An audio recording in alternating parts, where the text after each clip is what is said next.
पुरुषोत्तमम। किस तरह से भक्त का पुकार भगवान के कान तक पहुंच जाता है और एक पल में ही भक्त के लिए वो उपस्थित हो जाते हैं।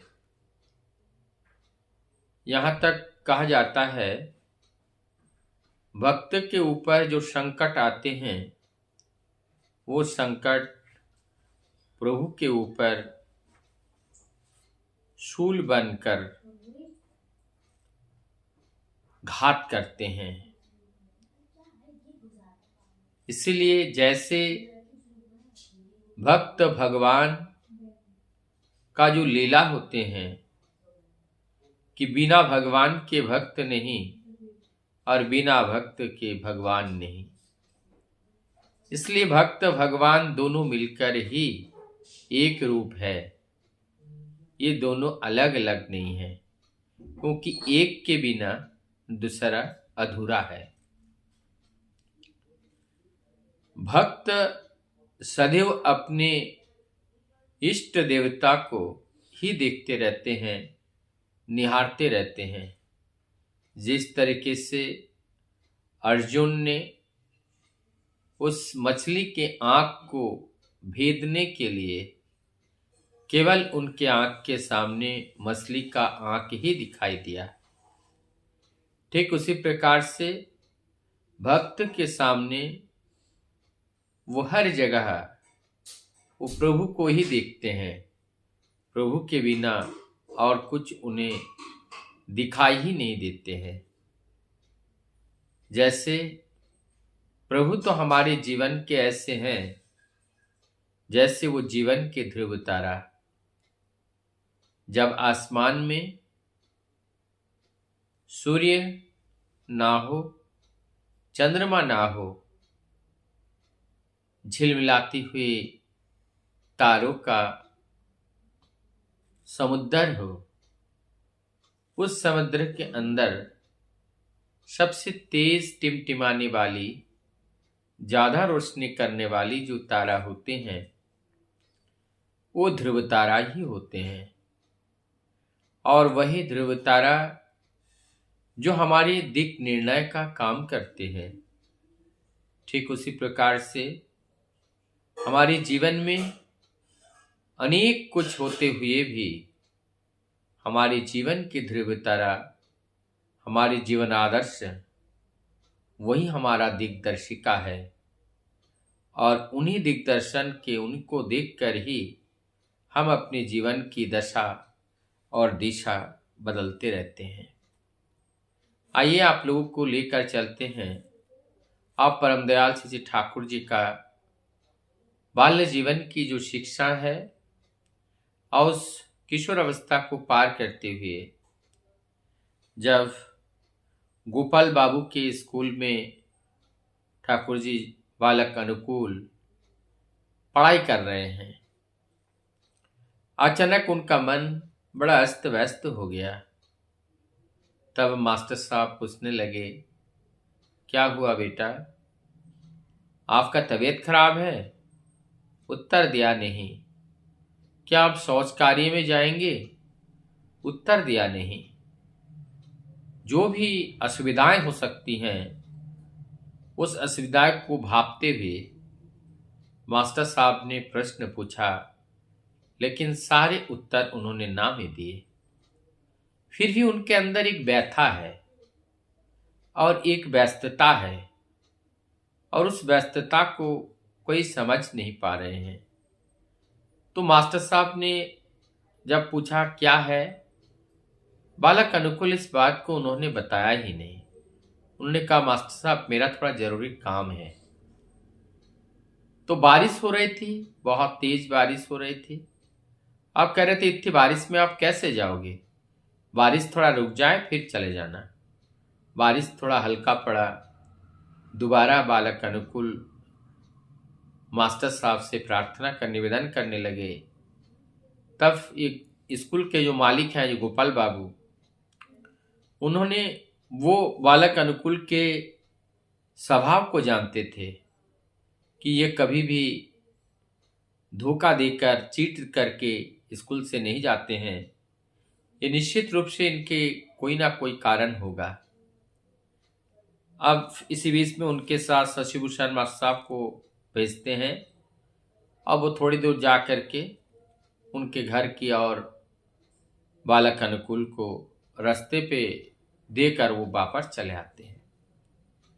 अब बालक अनुकूल उस हल्की बारिश के अंदर वो दौड़ रहे हैं। उनके मन में तो वो ये आवाज आ रही है कि कोई मुझे पुकार रहा है। ऐसे करते करते वो जब गए, जा करके देखे कि नौयनजुली एक वहां पर पानी का बहाव चल रही है और उस पानी के बहाव में एक 80 वर्ष का वृद्ध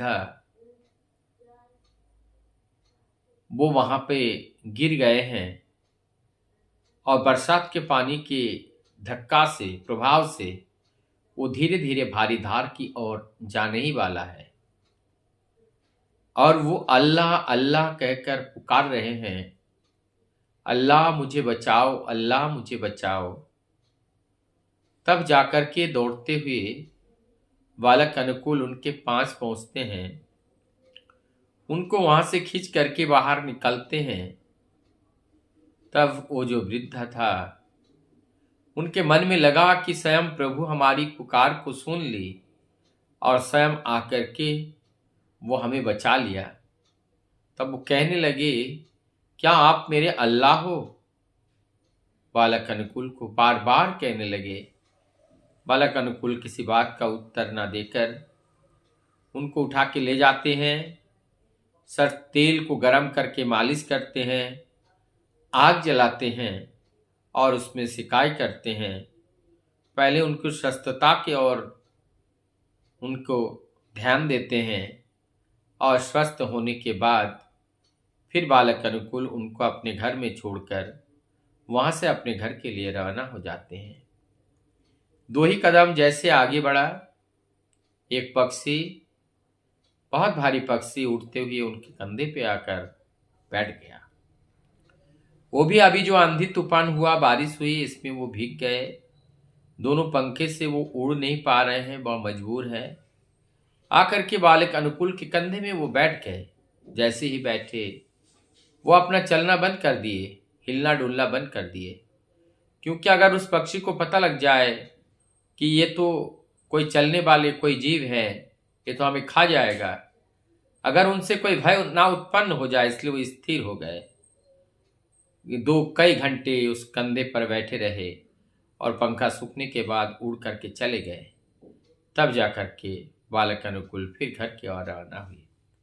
कल्पना कीजिए तो ये कोई मामूली बात है, कोई साधारण बात है कि कोई भारी एक पक्षी उड़ करके आते हैं और कंधे पर बैठते हैं और तब तक वो वहां से उड़ते नहीं हैं जब तक उनका पंखा सूखता नहीं है, और सूखने का इंतजार भी वो कर रहे हैं। कितने वो लोक दर्दी, केवल लोक दर्दी नहीं, पशु पक्षी पेड़ पौधे सबके प्रति उनका एक आकर्षण, एक टान, एक ममता, एक प्रेम, मानो कि सबका। इसलिए ठाकुर जी एक दिन कह रहे थे कि तुम सबका दुख ही मेरा दुख है, तुम सबका आनंद ही मेरा आनंद है। तुम लोगों का कष्ट अगर होते हैं तो वो कष्ट मैं सहन नहीं कर पाता हूँ, और मेरा स्वयं का अगर कष्ट है तो वो कष्ट मैं सहन कर लेता हूँ। यही हमारी प्रभु है जो निरंतर भक्त की सेवा में लगे रहते हैं। आप देखिए, ये जो वृद्ध बाबा है, उन्होंने अल्लाह अल्लाह कहकर पुकारा और वो संपूर्ण सरेंडर होकर कुछ भी अपने पास नहीं रखा। अब मौत के मुंह में जाने ही वाले थे, लेकिन प्रभु ने दया किया और उनके प्राण बच गई। ठीक इसी घटना को थोड़ा और पुख्ता करने के लिए एक उदाहरण को हम लोग, पौराणिक उदाहरण को देखते हैं। जब वो जो कौरव के यहाँ जो दुशासन, उनके सामने जब द्रौपदी आई और उस सभा में द्रौपदी का जब वस्त्र हरण के लिए उन्होंने अपना कुत्सित हाथ उठाए, तब जाकर के द्रौपदी ने भगवान की शरण ली। भगवान भगवान कहकर वो पुकारने लगे, बचाओ बचाओ कहकर पुकारने लगे। लेकिन एक हाथ से कपड़े पकड़े हुए थे और दूसरे हाथ से प्रभु को बुलाने लगे। और इस समय वो लक्ष्मी जी कह रहे हैं नारायण को कि आप अभी भी स्थिर होकर बैठे हो, यहाँ पे देखो ना कितना बड़ा घटना हो रहा है।